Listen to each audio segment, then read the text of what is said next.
You're on Long Final, Ireland's aviation podcast from Squawk 7000. On this week's Long Final, our guest has experienced success as a professional athlete, playing senior rugby throughout the 1990s. His rugby career with Leinster and Ireland straddled the amateur and professional eras. And this is Costello, runs into his opposite number. Gary Teichmann knocked him over as if he wasn't there. Victor Costello was part of the Irish team at the 2003 Rugby World Cup. A former five-time Irish shot put champion, he took part in the 1992 Summer Olympics in Barcelona, and that was followed by a career as a professional pilot flying the Boeing 737. Well, he's now set up an Irish flying school in Florida, Global Flight Training Solutions, which offers hour building packages for pilots from around the world. Victor joins me now from his home for this week's episode. Victor, welcome to Squawk 7000. Set the location for us. Where are you? I'm in New York at the moment. We're based in New York. I travel back and forth to Florida from here. We used to travel back and forth to Dublin, but obviously that's been knocked in the head for the last year. So but Florida, back and forth to Florida in the East Coast of America is quite easy to do, even in the pandemic. We commute every 2 weeks. And in doing so, of course, we should share with people that you're giving people an opportunity to build hours and build time. And for people who aren't really sure about what that process is, if somebody is training for a commercial pilot's license, they get a basic amount of training, and then what happens?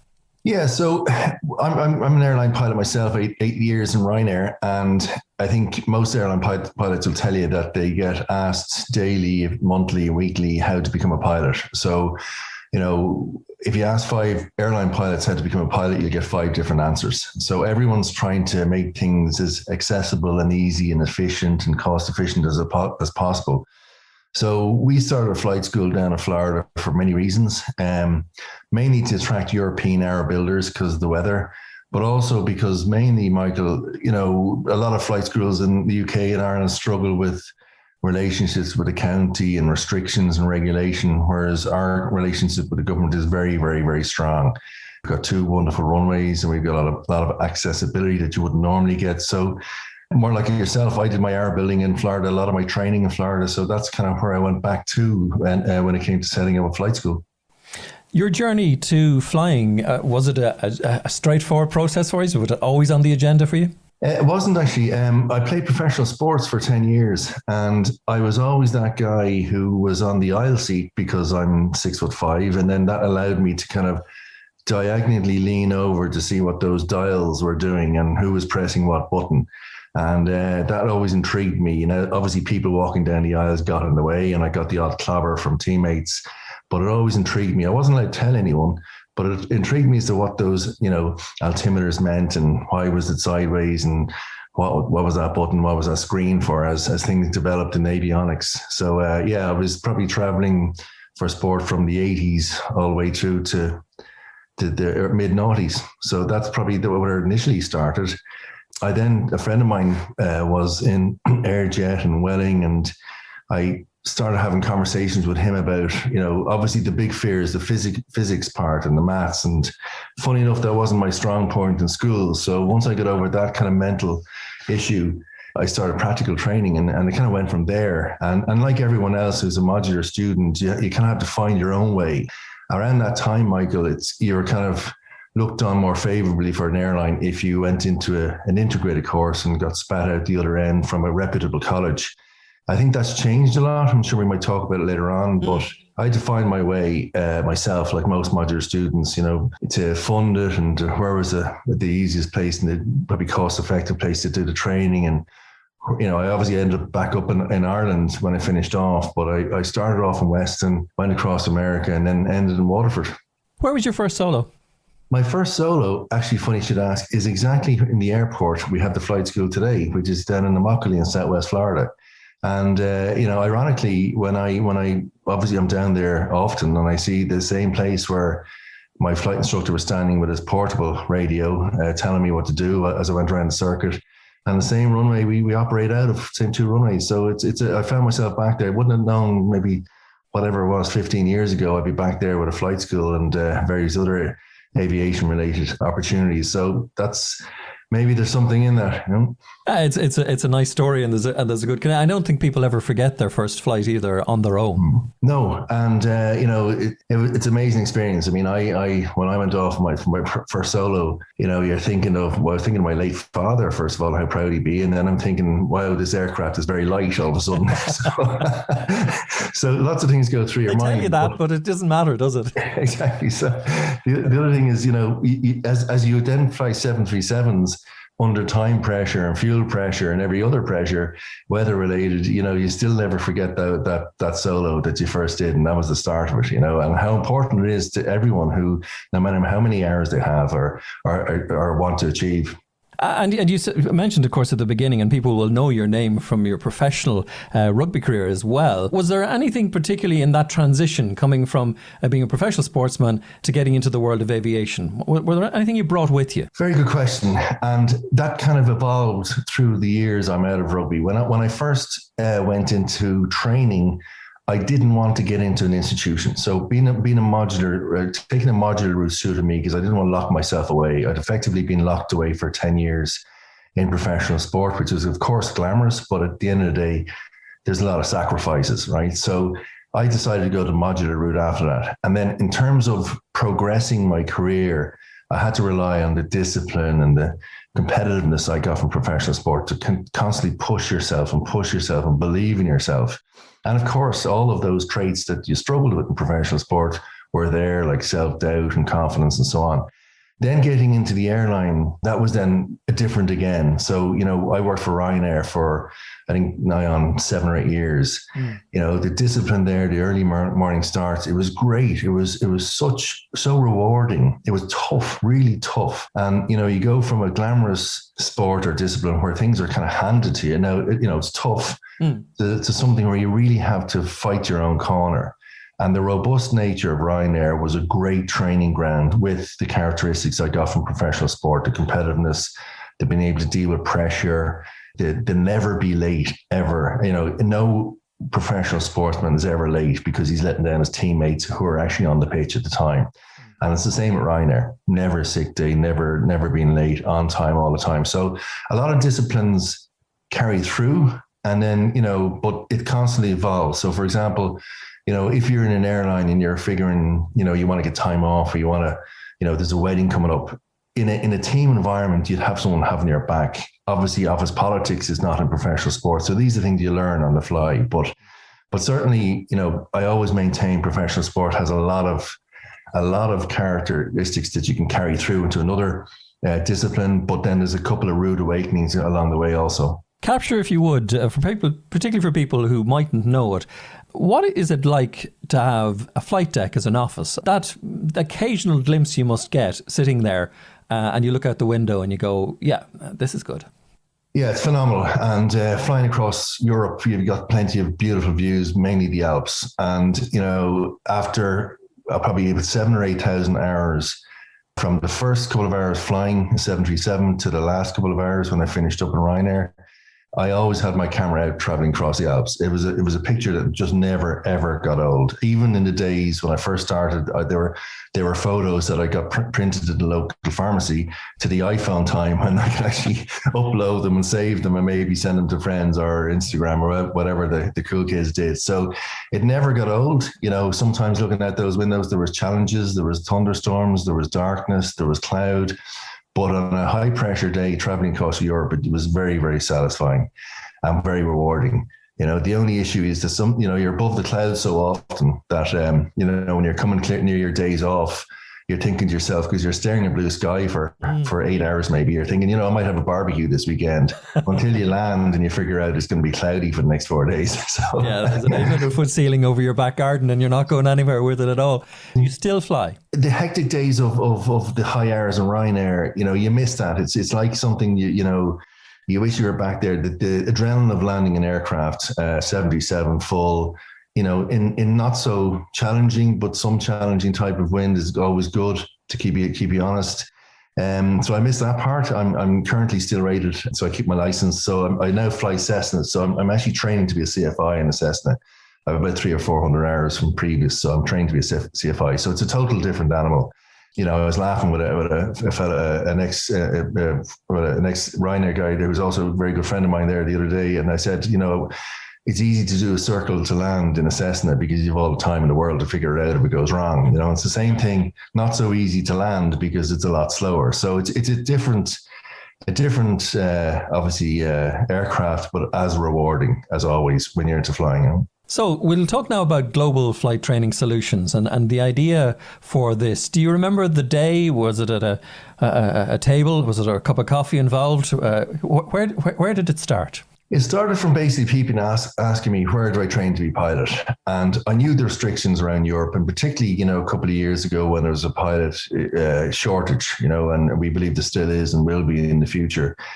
I think flight schools were kind of full, and it was hard to kind of mentor people through flight schools because they were full. Everyone wanted to do it. You were almost guaranteed a job. We kind of looked in various places in Florida, but we wanted to, from my years of being in Ryanair, I kind of wanted to keep the costs low and keep the opportunities high. And we got a nice long lease, low cost lease in an area where we had very much a really good relationship with the county of what we were going to do. And, rather than being pigeonholed in a kind of group of offices on a more popular airport in Florida, we were on 1,400 acres of land that was airside, and basically we had a blank canvas. So we really looked at where we could go with this as opposed to just being a mom and pop flight school. And I guess what we're all about is potential and opportunities, and not just flying, but flying is our core business. So being an Irish flight school in America was hard to do. It's not easy. It's a different culture, but we're very proud of the fact that we're Irish and we're in America. And we're operating, and we're, today we've 3 or 4 PPL students out there starting under FAA license, and it's busy. It's very busy. But our main core business is giving European, UK, and Irish modular pilots the opportunity to fly in a kind of freer environment in the sunshine, and that's what we're about. People listening to you and I having this conversation who might be here in Ireland who now probably can't even remain current because of 5 kilometre restrictions, etc., might be a little bit envious of the idea that you say there are a couple of students out there now. We better put this in the situation of the pandemic. Yeah. So look, we've obviously been watching a lot of different. We've been watching 2 states over here for the last year, Mike. We've watching obviously New York, where we live, Florida, where we operate out of. You probably noticed from reading the papers that those 2 states, New York and Florida, their governors didn't get on right the way through this pandemic with the last administration, particularly. That's now kind of a little bit, the temperature's gone out of that with the Biden administration. And then, of course, we're Irish, so we're from Dublin. So we kind of watched what's going on over there. The way we see it in the last year, things were pretty bad here in New York in March, April, particularly in the city. But they steadily improved through testing and tracing. Now, I'm not going to start getting into areas I don't really know, but we've had to watch this as a family for personal reasons and also professional. So to answer your question, there's a national interest exemption in the embassies across the Schengen area and the UK and Ireland. And if you fit that, where they believe that you are of national interest to the US to come in and train, they will grant you access. Now, we have not had 100% success with that. We've had probably about 50%. There are other ways of getting into the US via non-Schengen, non-UK and Irish countries like Croatia, Dominican Republic, Aruba, Mexico, and so on. And to be honest, we take responsibility for pilots and student pilots coming over. So the minute they leave their country of origin, we kind of feel they're part of our family. So that was not really desirable. As things have changed in Ireland now with the lockdowns, that has become more desirable because people are losing time. And particularly with modular pilots, time is money. They may have, mortgages and whatever else. So every week or month that goes by, it costs them. So you can get into the United States. This is deemed as essential travel because it's education, but we play by the rules. So we play by the rules in the embassy, and we play by the rules by the CDC on the ground with our American students, and we play by the rules of the general pandemic. But as I said, we've had to monitor from 2 countries, both the US and Ireland, but also the access countries. So it is, of course, tricky, but it can be done. But from our Global Flight Training Solutions point of view, we take responsibility. We don't just expect people to turn up and off we go. We take responsibility for when they're leaving. For example, they will have a letter from us about what they're going to do with their curriculum. They also will have an FA license certificate, which they pick up when they come over here to prove that they actually are coming over here to train.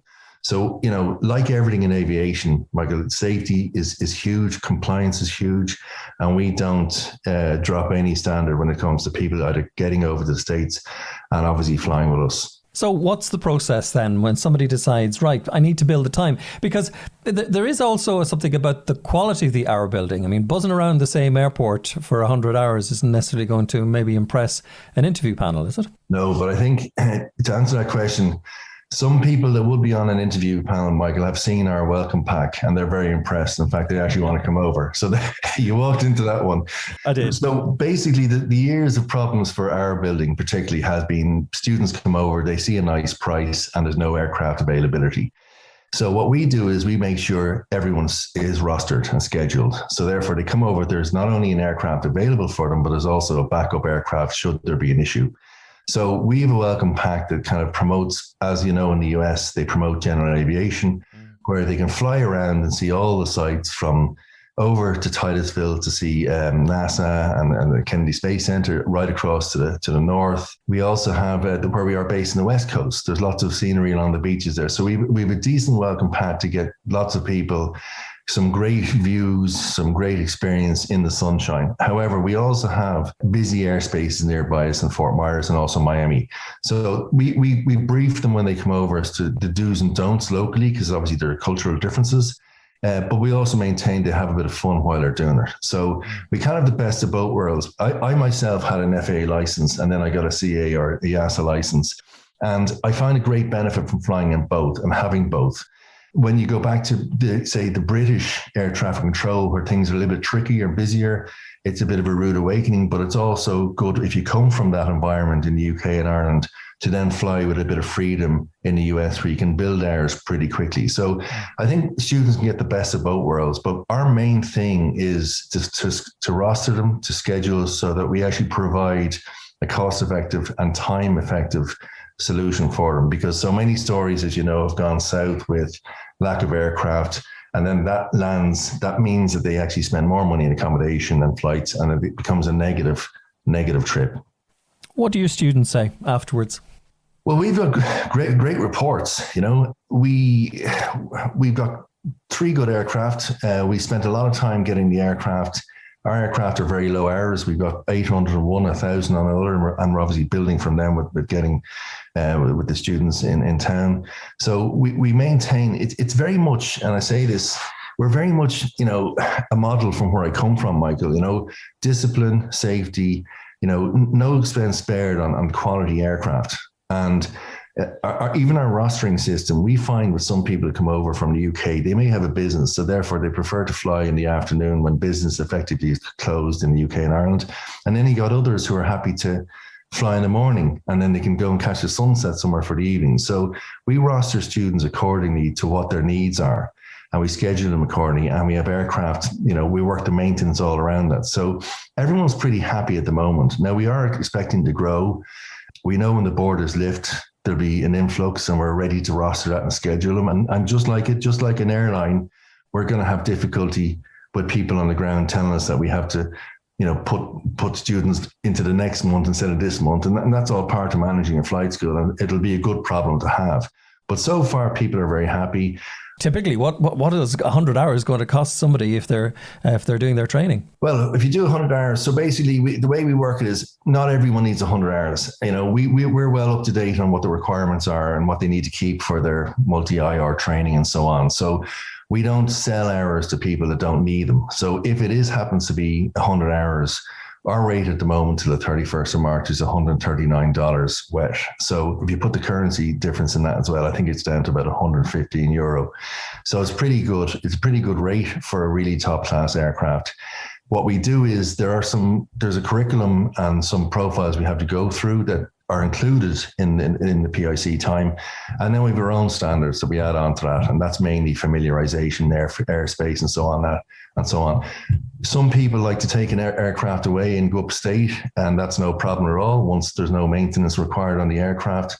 that's allowed to happen as long as there's no weather issues and they're not going from Florida to, say, Aspen, So, but we try and promote the fun part and also the learning part. And, it's been a hard year for everyone. So for those that are over here at the moment, they're very happy to be here, but they also focus on the work, and, we very much have an airline kind of attitude where they're going to get into a roster system. They're going to get into really strict discipline. And we try and add that into their daily routine as best we can. Are all pilots given the opportunity to obviously go through things like check rides and people having a quick look at them before you give them your airplane for a while? Yes, everyone goes through a check ride. And we have a strict curriculum. We call it a biennial flight review, which is a standard review for the FAA that we use. But then we add our own GFTS curriculum on top of it. Now, as I said to you, these aren't extra hours. We build them into their 100 hours, so it's not extra. We're not in the business, as I said, of adding hours to students that don't need them. And we're very efficient towards their logbook and their experience and what they go back with. So, so there is a check ride, and obviously because insurance reasons and FAA accreditation, that has to be done. But no one minds that because, as I said, some of the students we've got recently haven't flown in a while, so they do need brush up. But we try and factor that into their PIC time as much as possible. And where do people stay? Right. Okay. That's a good question. Well, I mean, there's no bad place to stay in Florida. Let me just say it where we are, right? Particularly in these times in the winter, as I look out on the snow here in New York. So basically, people have a lot of options. We don't really handle the accommodation. We do advise. So if a student comes over and wants to literally get his hours done, focus, do his ATPL study at night time, then what we have would we provide student accommodation.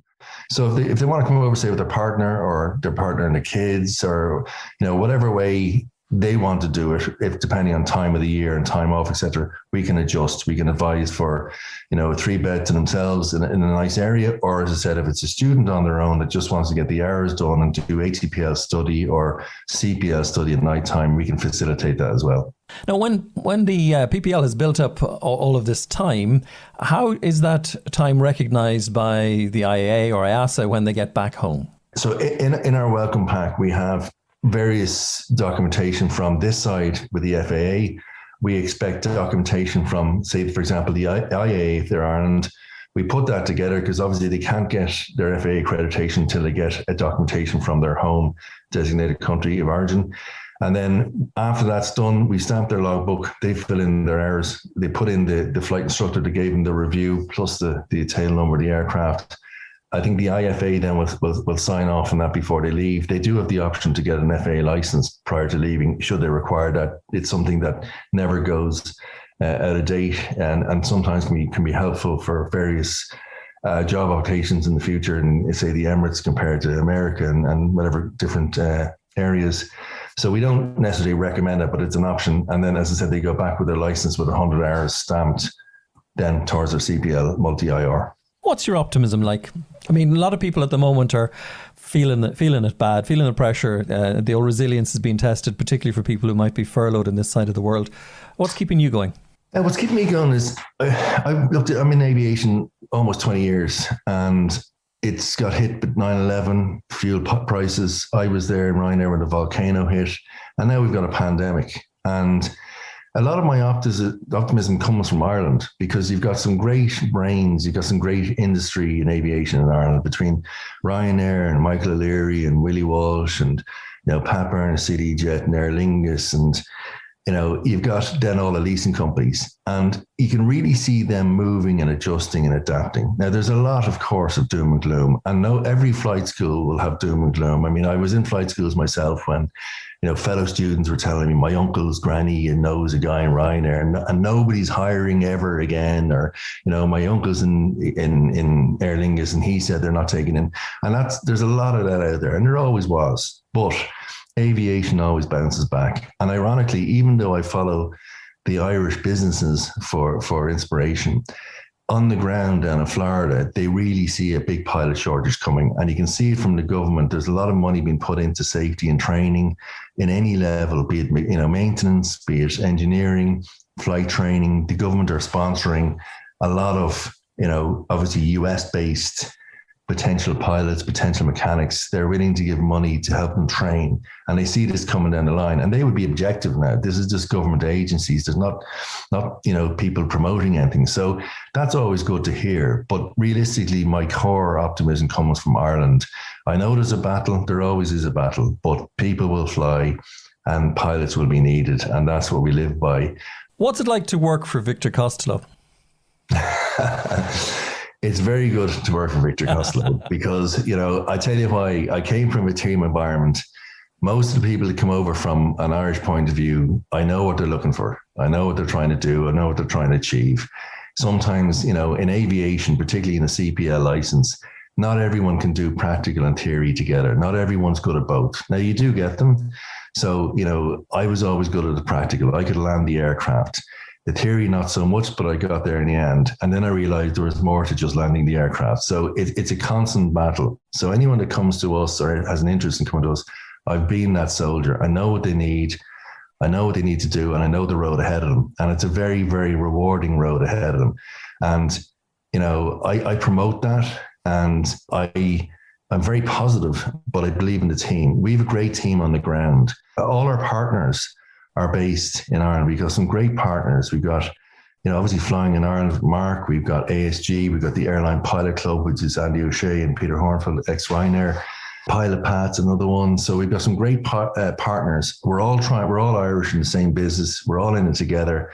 We want to get the job done. We believe in what we're doing. We're ambitious. The team on the ground, it's great when you don't get a call on an evening at 5 o'clock because, you just know everything's going swimmingly. And we kind of set up those structures in place from all our different, experiences in life. And it hasn't been easy, but it's certainly very rewarding. You mentioned a good relationship with the county where you're based, and I'm wondering, I perish the thought I'll even use the word, but does your Irishness help you at sometimes as a negotiator? It certainly does. We are doing what we said we do. We had a great idea about a year and a half ago. We're up and running now. We've got busy aircraft. We've got busy staff. There's 6 of us at the moment, so it's not huge. Busy CFIs. We have plans to put in a jet charter operation. We've got 3 hangars that, we got planning for. They call it permits over here, not planning. And in those 3 hangars, we plan on putting our own flight school, a very small MRO facility, and more than likely a jet charter operation. So these hangars have got 40-year leases on them. So all of that negotiation went in, and in these hangars, we can do anything we want aviation related. So that is something you probably don't hear of in the UK and Ireland because of regulation and because of time, basically. But we negotiated this. They're very proactive down there. They're very pro opportunity. And we see an opportunity down here, particularly the East Coast of America, to have the flight school, the MRO facility and the jet charter running in tandem. So we're really catching up with them. I mean, they're very positive down there. They want us to do all this, and we're trying to just grab all this opportunity as we go. But I always say, Michael, it comes back to flight training is our core business. Students getting into airlines is our core business. Everything else is ancillary, albeit great fun and great opportunity. There might be another opportunity to get a couple of Irish rusty pilots going in a couple of months' time as well. Yeah, well, look, I mean, obviously the licensing requirements are different over here. And in fact, before the pandemic, jet charter businesses were losing first officers hand over fist. And the idea of having a flight school beside them was a great opportunity for them. Now, they still maintain they are because jet charter operations have increased 600%. And also through licensing, and if a first officer can walk out of flight school and just get on the right seat of a Citation jet with no training, or I think about a week's training, and then he does a type rating from his hours he's achieved then to go left seat. So, there's, as you know, in aviation, there's it's a highly regulated industry. There are loopholes. Now, I'm not talking safety loopholes, of course. I'm talking, regulatory loopholes. And those loopholes can allow pilots to go from a flight school into a jet and gain time prior to going back to the EU. If you look at, for example, the ASG who do the online ATPL license, they managed to adapt in the pandemic by doing the ATPL license online right the way to the exams. Now, if you say to a US pilot flying for Southwest, you can go and get a European license. They say, no way, man, I'm not doing those ATPLs because they take ages and they're long, tough exams. But ASG, an Irish company, have made this so simple. They don't even have to leave the East Coast of America. They can just do the exams over here and then, look for a job when things pick up back in Europe. So there's a lot of synergy. There's a lot of opportunity. And, you talk about optimism. There are jobs out there. There's opportunity out there. There's private jets out there. You go down to Southwest Florida and there's jet after jet coming in, every 30 seconds a minute landing. Where's all this coming from? They're all coming from New York down to Florida, Florida back. That's probably the way they're going over here. And we'll probably chase up behind at some stage over in Europe. So, we're lucky we've managed to negotiate going back to the Irish card. We played down there. We've told them, we've talked, and now we're walking. We've talked the talk and we're now walking the walk. And, we're going to put a jet charter business in beside us at some level. The two will work hand in hand. Unstoppable by the sound of it. Well, there's a lot of land down there, and we're very happy that this airport's going to grow. And we know the government have big plans. And I guess in a lot of ways they see us as, believing in them and they believe in us. So, if it goes back to what we first spoke about, there's a lot of pushback from noises with residents and stuff. And I get that, in aviation in the UK and Ireland. Some counties don't like flight schools around because of the noise pollution, because of whatever it might be, regulation and land and runways and ILS and navigational aids. We don't have that, and it can go as far as saying the first thing we did was when we were down there was to negotiate no landing costs, no touch and go costs, and no full stops. So if you walk into any flight school in the UK and Ireland, you're going to see a PPL costs you X amount plus landing fees, plus touch and goes, plus this. And it's all those pluses that add up, and we went down there straight away and said, listen, we want exclusivity and we don't want any fees, ancillaries. And they said, fine. And we can fly 24 hours a day down there. You can't really take Ryanair out of the man then, can you? No. Did Michael negotiate your landing fees? That's exactly it. A great breeding ground, absolute great breeding ground. Well, Victor, thanks so much for joining us on Squawk 7000. We'll put a link in the programme notes to the website if people want more information, globalflighttrainingsolutions.com. Do you know what? It sounds like you're actually having a bit of crack. We are, it's challenging, but rewarding, it's tough times out there. And, you asked me about students and the doom and gloom. It is tough times, but aviation recovers. And as I said, in my short time in aviation, I've been through fuel prices hikes, I've been through volcanoes, and now this, and as I said, I'm sitting here in the States. I look back in those masters of industry back in Ireland, and, Ireland's a very successful country in aviation, and long may it will be.